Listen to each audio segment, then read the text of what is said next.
బ్రహ్మానందం పరమసుఖదం కేవలం జ్ఞానమూర్తిం ద్వంద్వాతీతం గగనసదృశం తత్వమస్యాదిలక్ష్యం ఏకం నిత్యం విమలమచలం సర్వధీ సాక్షిభూతం భావాతీతం త్రిగుణరహితం సద్గురుం తం నమామి. శివ విష్ణు సమారంభాం వ్యాస శంకర మధ్యమాం అస్మదాచార్య పర్యంతాం వందే గురు పరంపరాం. దత్తాత్రేయ సమారంభాం నృసింహయతివర మధ్యమాం అస్మదాచార్య పర్యంతాం వందే గురు పరంపరాం. సర్వత్రా అజ్ఞాననాశాయ జ్ఞానదీపాయ చాత్మనే సచ్చిదానందబోధాయ శ్రీదత్తాయ నమో నమః. శ్రీ గణేశాయ నమః. శ్రీ సరస్వత్యై నమః. శ్రీ గురుభ్యో నమః. గురుదేవుడు కట్టెలను మహా అగ్ని ఎలా అయితే దగ్ధం చేస్తుందో,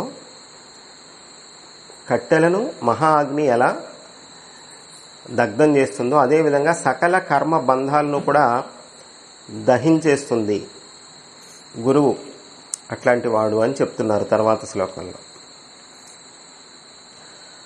అనేక జన్మ సంప్రాప్తః కర్మబంధ విదాహినే జ్ఞానానల ప్రభావేన తస్మై శ్రీ గురవే నమః.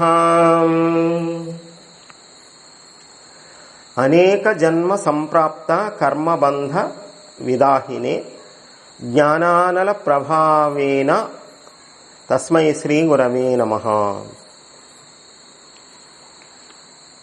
అనేక జన్మ కర్మ బంధములు అని ప్రయోగించారు ఇక్కడ. మహా అగ్ని వంటి విశేష జ్ఞానముతో గురుదేవుడు వెలుగొందుచూ ఉన్నాడు.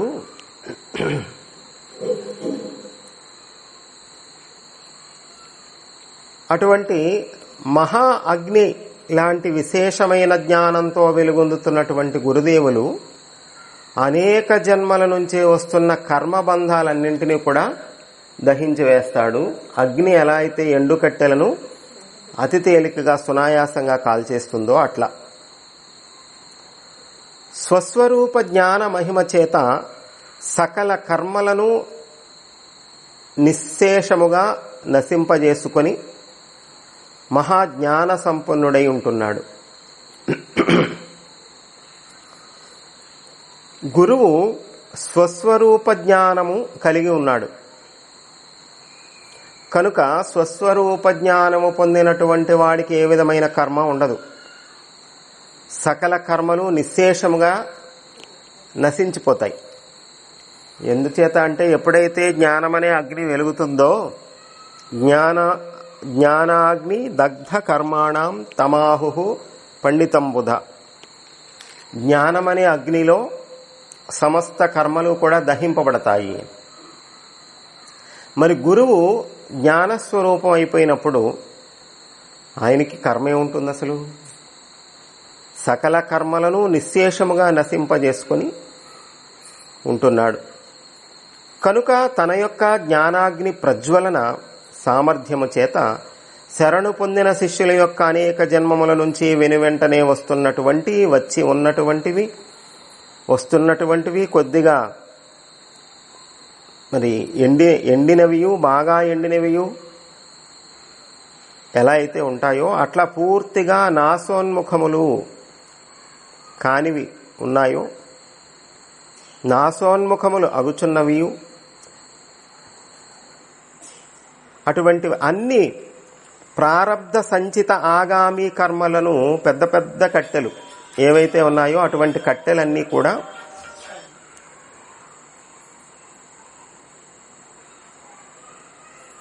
నాశనం అయిపోతూ ఉన్నాయి. అనేక జన్మల నుండి జీవుడిని వెంటాడి వస్తున్నటువంటి కర్మలు ఉంటాయి. ఆ కర్మలు సంచిత కర్మలు అంటే స్టాక్ నిల ఉన్న కర్మలు.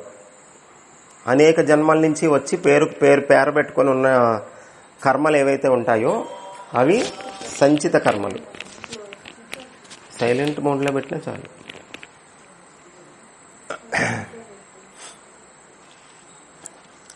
అలానే ప్రారబ్ధ కర్మలు, సంచిత కర్మలు, ప్రారబ్ధ కర్మలు, ఆగామి కర్మలు. సంచిత కర్మ అంటే ఆల్రెడీ గత జన్మలో చేసి రెడీగా స్టాక్ పెట్టుకున్నాం. సంచితం అంటే సంచుల్లో పెట్టుకున్నట్టు, బండ గుర్తు అనమాట. సంచుల్లో ఆల్రెడీ పెట్టేసుకొని దాచిపెట్టుకున్నది అనమాట సంచిత కర్మ. ఆ సంచిత కర్మలో నుంచి మనం ప్రారబ్ధం అనుభవిస్తూ ఉంటాం అనమాట. ఇప్పుడు అనుభవించేది ప్రారబ్ధం. అంటే స్టాక్ పెట్టుకున్నాం కొన్ని ధాన్యపు బస్తాలు, అది సంచిత కర్మ. ఇప్పుడు ఏది అవసరమో ఇప్పుడు అవసరానికి ఒక బస్తా ధాన్యం మనం మిల్లు పట్టించుకొని ఆడించి డబ్బాలో పోసుకున్నాం. ఇప్పుడు తినటానికి ఇవి. అక్కడ నిలవ ఉన్నది సంచిత కర్మ అయితే, ఆడించి ఇప్పుడు డబ్బాలో పోసుకున్నది ప్రారబ్ధం. ఇప్పుడు అనుభవించడానికి సిద్ధంగా ఉందన్నమాట. అన్నీ ఒకసారి ధాన్యం బస్తాలన్నీ ఆడించేసుకుంటామా ఒకసారి? లేదు కదా. అసలు ఆడించడం ఏమిటండి అంటారు ఇప్పుడు వాళ్ళైతే. ధాన్యం ఆడించడం ఏమిటండి, బియ్యం కొనుక్కుంటాం కదా మూటలు ప్యాకెట్లు. ధాన్యపు కొట్టు ఉండేది, ఆ ధాన్యపు గదిలో చెక్కలు ఉండేవి కదా, దాంట్లో పోసుకునేవాళ్ళం. అవి పోస్తున్న కొద్దీ చెక్కలు పెట్టుకునేవాళ్ళు. నెంబర్లు ఉండేవి ఆ చెక్కలకి, 1, 2, 3 మారిపోతే మళ్ళీ వరుస పట్టదు చెక్కలు. దాంట్లో ధాన్యం పోసుకుంటే అందులో నుంచి ఒక్కొక్క బస్తా తీసుకొని మిల్లుకి వేసి ఎడ్ల బండి మీద పంపించి అవి బియ్యం పట్టించి తెచ్చుకొని పోసుకుని డబ్బాలో. అందులో ఉన్నదేమో సంచితం అయితే, ఇప్పుడు మిల్లు బట్టి తెచ్చుకున్నది ప్రారబ్ధం. ప్రారబ్ధం ఎక్కడి నుంచి వస్తుంది? సంచితం నుంచే వస్తుంది. సంచితం మనం ఏది నిలవబెట్టుకున్నామో అది ఇప్పుడు వస్తుంది. ఇప్పుడు ఏది అనుభవించాలో అది వస్తుంది సంచితంలో నుంచి. అందులో ఉంటాయి, స్టాక్ ఉంటాయి, అది అన్నీ రిలీజ్ ఒకసారి వచ్చేయు. ఎప్పుడు ఏది కావాలో, ఎప్పుడు ఏది అనుభవించాల్సిన సమయం వచ్చిందో అప్పుడు అందులో నుంచి అది వస్తూ ఉంటుంది. అది ప్రారబ్ధం అనుభవించేది. ఆగామి కర్మ అంటే మళ్ళీ నెక్స్ట్ సీజన్కి మనం సిద్ధం చేసుకునేది, రాబోయే పంట. ఆగామి కర్మ రాబోయేది. ఆగామి కర్మ అనేది ఇప్పుడు మనం చేసుకున్న పనుల బట్టి ఆధారపడి ఉంటుంది రాబోయేది. అయిపోయింది, ఎలాగో సంపాదించి పెట్టేసుకున్నాము, అది ఇప్పుడు మనం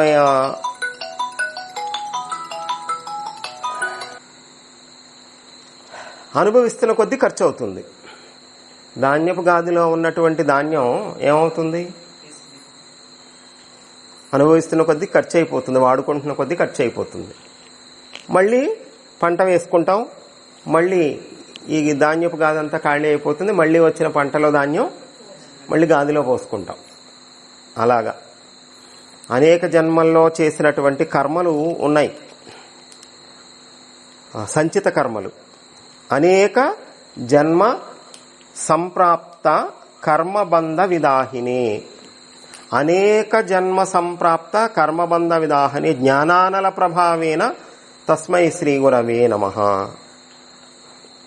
జ్ఞానము అనేటువంటి అగ్ని చేత, జ్ఞానము అనే అనలము అంటే అగ్ని, జ్ఞానము అనేటువంటి అగ్ని ప్రభావము చేత గురువు ఏం చేస్తాడు అంటే, తనలో జ్ఞానము ఉంది గనక తనలో ఉన్న కర్మలన్నీ నశింపజేసుకున్నాడు. అలానే ఆ జ్ఞానమనే వెలుగుతో, జ్ఞానమనే కాంతితో వెలిగిపోతున్న ఆ గురువుని ఎవరైతే ఆశ్రయిస్తారో వాళ్ళ కర్మలు కూడా నశించిపోతాయి. అగ్ని దగ్గరగా ఉన్నప్పుడు తడి బట్టలు పట్టుకొని వెళ్ళినా ఏమవుతుంది? ఆరిపోతాయి. అలానే గురువు సమాశ్రయము చేత అనేక జన్మల నుంచి వచ్చినటువంటి కర్మలన్నీ కూడా నశించిపోతాయి. అనేక రకాలు ఉన్నాయి. కట్టెలు పచ్చివి కొన్ని ఉన్నాయి, బాగా ఎండినవి కొన్ని ఉన్నాయి, ఎండనట్లుగా ఉన్నవి కొన్ని ఉన్నాయి.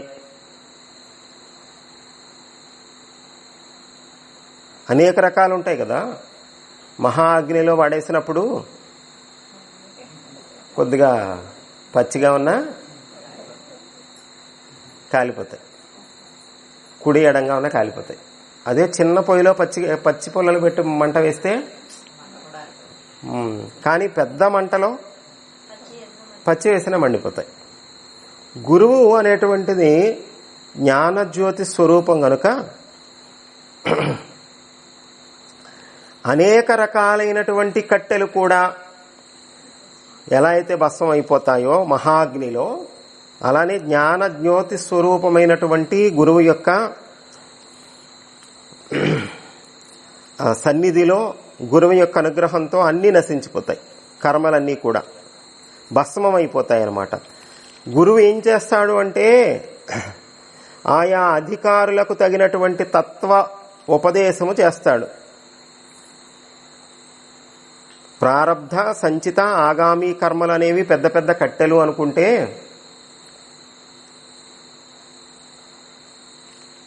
ఆ పెద్ద పెద్ద కట్టెలన్నీ కూడా మహాగ్నిలో నశించిపోయినట్టు సంచితము ఎంత స్టాక్ ఉన్నా కూడా అదంతా కూడా నశించిపోతుంది గురువు యొక్క సాంగత్యంతో, గురువు యొక్క అనుగ్రహంతో. అలా సకల కర్మలు, సకల కర్మ పాశములు ఏవైతే ఉన్నాయో అవన్నీ దహించుకుపోతాయి. ఎప్పుడు? గురువు యొక్క తత్వ ఉపదేశము అనేటువంటిది లభించినప్పుడు. జ్ఞానమనే అగ్ని మనలో వెలిగితే సమస్త కర్మలు నశించిపోతాయి అన్నారు భగవద్గీతలో. జ్ఞానాగ్ని దగ్ధ కర్మాణం. అలా జ్ఞానమనే అగ్నిలో సమస్త కర్మలు దహించుకోగలిగిన వాడే అసలైన పండితుడు అన్నారు.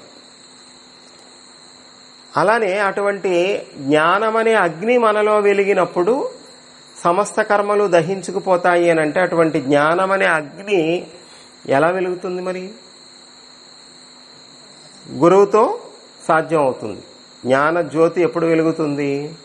గురువు అనుగ్రహంతో వెలుగుతుంది. గురువు అనుగ్రహంతో జ్ఞానజ్యోతి వెలిగితే సమస్త కర్మలు నశించిపోతాయి అని అన్నారు. తత్వోపదేశమనే మహాజ్ఞానాగ్నిని మనలో రగుల్చుతాడు గురువు. అందుకు నమస్కారం గురువుకి. నా యొక్క సర్వకర్మ బంధములు దగ్ధములై జ్ఞానోదయమునకై నేను అనన్య శరణుడై నమస్కరిస్తున్నాను. తస్మై శ్రీ గురవే నమః. ఎందుకు గురువుకి నమస్కారం? ఎందుకు గురువుకి సేవ చేయడం? ఎందుకు గురువు పట్ల అంత భక్తి కలిగి ఉండడం? ఎందుకు అంతగా గురువు పట్ల అంతటి విశ్వాసం కలిగి ఉండడం అంటే, అందుకు ఆయన మనలో జ్ఞానం అనే జ్యోతిని వెలిగిస్తాడు గనక ఆ జ్ఞాన అగ్నిలో సమస్త కర్మలు అంటే ఇప్పుడు ఏదైతే అనుభవిస్తున్నామో ప్రారబ్ధము అది నశించిపోతుంది. ఆల్రెడీ స్టాక్ ఏదైతే పెట్టుకున్నామో ఆ స్టాక్ కూడా మొత్తం తగలబడిపోతుంది. నిలవబెట్టిన కర్మలన్నీ కూడా నశించిపోతాయి జ్ఞానం అనే అగ్ని రగులుకుంటే. ఇంకా అదేమి ఇంకా అందులో చిన్న పెద్ద ఏముండదు. మహాగ్నిలో పచ్చికట్టెలు సైతం, పచ్చరటి చెట్లు కూడా కాలిపోయినాయి. మామూలుగా పచ్చరటి చెట్టు గెల నరికేసి చెట్టు పొయ్యిలో పెట్టుకుని వంట చేస్తే కుదురుతుందా? కానీ ప్రళయాగ్నిలో పచ్చరటి చెట్లు కూడా కాలిపోతాయ్యా. అట్లా ఇంకా ఆ కర్మ ఈ కర్మ ఏ కర్మ ఉండదు, ఇక అన్ని నశించిపోతాయి జ్ఞానము ఎప్పుడైతే మనలో రగులుకున్నదో అప్పుడు.